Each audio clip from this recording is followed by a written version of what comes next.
Hey everybody, it's Boo Ray Perry from Tampa, Florida, and today we are going to take a look at the TTArtisan AF 56mm f1.8 lens. This is a brand new lens from TTArtisan. In fact, I'm making this video while the lens is still embargoed. It's actually not supposed to be released for a couple of days. I am told the lens will retail for about 160 US. That's what my contact told me, but even they don't know for sure because that's what they were told. So as soon as I get a hard price on this, I will put it in the comments and I will also put it into the description of this video. But if it retails at $160, well, that is a heck of a price for a 1.8 prime lens. 56mm, which means it's the equivalent of about an 82mm lens, nice portrait lens. It comes from TTArtisan. TTArtisan at the, I don't want to say bottom's not the word to use, at the beginning of the budget range. When you start talking about budget third-party lenses, I feel like you get your TTArtisan lenses, and then you get your Viltrox lenses, and then you start to get your Fuji lenses. This is a Fuji lens because I'm a Fuji shooter. So I'm always curious as to how TTArtisan is stepping their game up, because it's easy to dismiss the people who sell the least expensive lenses as selling poor lenses, but that's not always the case. It's really about value. It's always about value. Are you getting your money's worth out of any equipment that you're going to buy? And at $160, it's hard not to get your money's worth out of anything that goes onto a camera. So a couple of the features of this lens that are interesting. First of all, the negative feature of this lens, like I believe all TTArtisan lenses, is that there is not an aperture dial on the actual lens. Now, this is normal if you're a Canon shooter or a Nikon shooter or a Sony shooter, but if you are a Fuji shooter, you are used to having a aperture ring on your lens, and so when they take it away, that's weird for us. We don't even have a dial. Most of us don't even have a dial on our camera that is set so that we can use aperture with one of those other dials. So if you get a lens like this, you're going to have to go in and you have to make an adjustment in your menu settings to your camera so that you can adjust your aperture using one of those dials. That being said, I did that on my Fuji X-H2 and it wasn't a problem. In fact, I noticed that I did it on my Fuji X-H2. The minute I mounted this lens, my front dial went to aperture. But when my regular Fuji lenses were on my camera, my front dial didn't go to aperture. So I thought that was great. So now I know it won't be there all the time. It'll just be there when I mount this particular lens. So that's a big drawback with TTArtisan lenses. Now, some of the plus sides on this lens is it comes with a cap, and if you can see right there, there's a little cap. That's a USB 3, and that's for updates. So if you can see it's got contacts inside the cap. So if they decide to update this lens or make a change, then you would just plug it in that way and update the lens. And this is, I don't know if it's better, but it's certainly different than having the actual port built into the lens. Instead, it's built into the cap. That's the kind of cool thing. The bad thing is you don't want to lose the cap. Right? I don't know about you, but I've lost my share of caps. So you don't want to lose your TTArtisan cap. Now, I suppose if you have several TTArtisan lenses and they all have this cap, then all you need to do is make sure you have one. But otherwise, you don't want to lose the cap. The other thing that's really great is this. This, and it makes a nice click when it clicks right on solid. This is your lens hood. Oh yeah, that's pretty. Right? That's a pretty little square hood. We like that very much. Let's see what that looks like on the camera. This is my 18 to 55, right, zoom on my Fuji X-H2. And then we'll take that off and we'll put this on. Here you go. Kind of nice, right? Sleek. Only weighs 9.2 ounces. I don't know what that is for those of you in the rest of the world who actually use the metric system, as you should.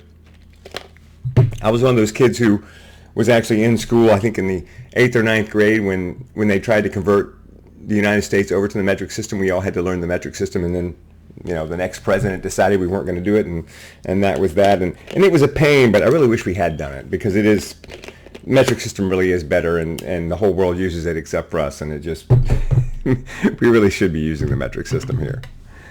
So here we go. It's small, it's light, it looks light. The construction feels good. It doesn't feel like a plastic lens. It's got metal in it, you can tell. It's got enough weight to know that this is a sturdy lens, not a really cheap plastic lens that you might get for $100, but you know that if you ever drop it, it's history. So the initial impressions on this lens are good. It feels nice. It feels good in the hand. Everything except for that aperture ring that we should have. But other than that, it feels nice, and it feels like it's the right size, and it's small and convenient. So far the impressions on the lens are really, really good. Now before we take a look at some pictures, that's the next step. Let's go look at some pictures and take an in-depth dive. I want to remind you once again to be sure and check out my website at BlueRayPerry.com/education, because there you will find everything that I offer, and that includes links to all of my gear. So if you need to go buy something, you're thinking about getting some gear, you want to check out what I use those links to go to Amazon and look at that gear, because if you buy something, I get a couple of dollars, and it helps me to keep this channel alive. It's a great way to support this channel. Also, I've got a couple of free ebooks that you can download. Great ebooks. You can put them right on your phone. I've got a fantastic ebook all about using natural light photography with a huge discount code right there in the description. Be sure and join my group on Facebook called Pro Photo Talk with Blue Ray Perry, and follow me on Instagram and on Threads. Join the community. We'd love to have you. All right. Let's take a look at some images. So I took a walk around the neighborhood and put this lens to its paces to see what we should see. Right off the bat, just take something nice and easy. This is at f4.5, and this is this is nice. I'm happy with this. Good focus, clean lines. Okay, that's nice. Let's try something with some sky in it. This is at 6.4. That's good. Detail, lots of detail here in the sign. This is at 100%. Okay, feeling pretty good about this. Let's try some black and white.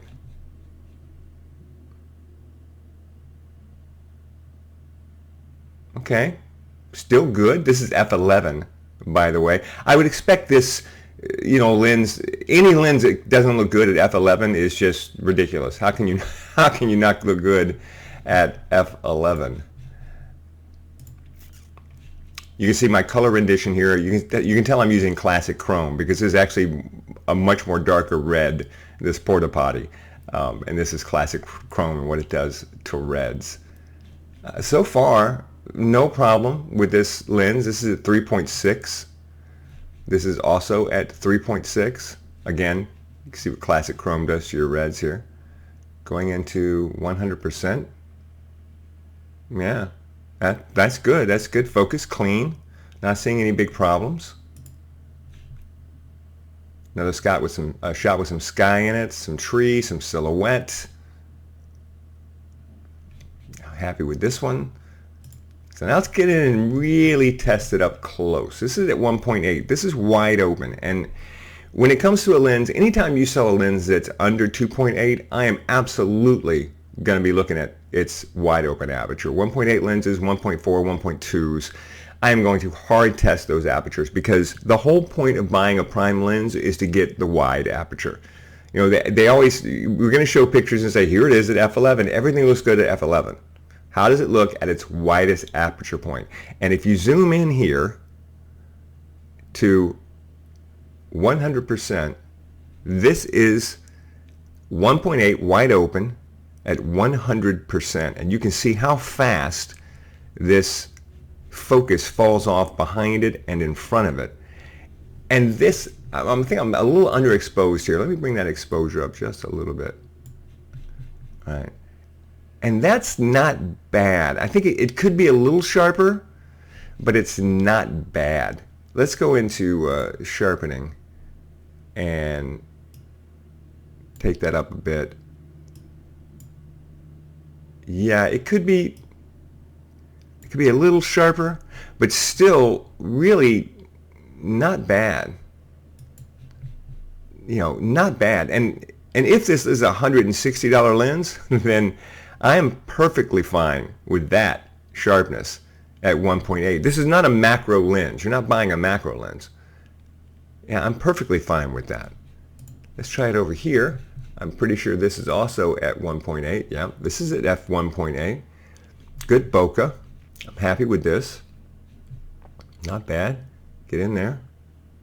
Sharp, right? But we are seeing the one problem that we see over and over again, and not just with your budget lenses, but even with your high-end lenses, you will see this, but you'll see it much worse, I think, with the budget lenses, and that is your purple fringing. So if you get in tight here, oh my goodness, look at the purple fringing. This is just crazy. I mean, even if you go in and try and get rid of it, because Capture One, which I use, actually has a purple fringing setting where you can remove purple fringing, and as soon as I find it, I will use it. Here it is right here. Even if you crank up the purple fringing, it can't get rid of all of it. You see the difference there. Here's with the purple fringing dial at full, and here it is without it. So you can see it's going to take away some of the purple, but there's still plenty of purple left over. Look at this purple in here and in here. This is 200%. Let's go back to 100. So here we go. This is straight out of camera, and this is with purple fringing turned on. So you can still see it, and it's still there. The question is, does it bother you? Is this something you're going to run in all the time? Or is this going to be a problem for you? Really? It's always about considering, it's about value. Is this a problem? If this is the picture you're looking for, does the purple fringing bother you? This is defringed, and this is without the defringe. Did you see a difference there? I don't think I noticed anything, right? So this is regular, and this is defringed. Did you notice a difference? No. If this is the image you were shooting and giving or showing, would you be like, oh, I can't show this image, there's too much purple fringing?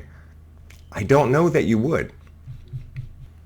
And that's what it always comes down to in the end, is will the gear do for you what you want it to do, or enough of what you want it to do for the price that you are paying that you feel satisfied? What's the final verdict for me on this lens? Well, I'm not really a prime shooter. I shoot with zooms because I work on location a lot, bar mitzvahs, weddings, headshots, and I need to be able to easily move in and out. However, if I was building a kit, right? If I'm building a kit and I'm a new photographer, I'm a hobbyist, I'm a travel photographer, whatever, and I wanted to do it with prime lenses, or let's just say I wanted to carry a nice 82 millimeter prime. This is a 56, 58, what is this? 56 millimeter, but it's equivalent to about an 82 millimeter prime. And I didn't want to blow my budget out of the water because I wasn't going to be shooting with it all the time, or I wasn't doing professional work. Yeah, if this is going to be $160, which is what they think it's going to be, if this is $160, then yeah, I mean, it's almost a no-brainer, right? I mean, it'd be great if it had the aperture ring on it, but for $160 to get a 1.8 prime, something this small that you can just throw in your kit and have this 1.8 prime, because I have them now. I have a 1.8 prime, I have a 56 millimeter prime, I have a 35 millimeter equivalent prime, I have a 50 millimeter equivalent prime, and I have a couple of 80 to 85 millimeter equivalent primes. All of them are budget lenses, and all of them I would really not have much problem pulling out and using them if I needed to use them or wanted to use them in any situation. Would I rather have the high-end lenses? Of course I would. Can I justify the higher end lenses? Not really. And maybe you can. Maybe you just want them. That's perfectly fine. Get whatever you want. But I can tell you that in my professional opinion, that for most photographers, this would be just fine. My daughter was just telling me that she's about to go to college and she'd like a camera when she goes to college, because I'm waiting on my Fuji X100VI to come in. And she's like, what are you going to do with your old camera? Can I have your Fuji X100V? And I said, no, you can't, because I'm going to sell that camera because I get such a good price for it. It'll help me pay for the 6. I said, you can't have it. But I thought, I've got these lenses, these primes, a nice used Fuji X-T30. Pick up one of those pretty good on the market, pair a couple of these primes, and that's a nice kit. Got a built-in flash, a couple of nice primes, 1.8, 1.4 primes. That's a nice camera kit to send off to college with somebody who wants to learn photography. That'll do everything you need it to do. And for $160 new, if that is the price, the question becomes, how high does the price have to be before it's not worth it? I would start to question it up around $250 or $300. I would certainly start to look at Viltrox. if it was around that cost. But if it comes in at 160, then that's a great value for the money. All right, I hope you enjoyed the little review today. Be sure and leave me some comments. Let me know what you think. Let me know about your questions about deer. I read every single comment that comes in on my pages. Also, be sure and give me a like and a subscribe. And, well, stick around. There's more to come.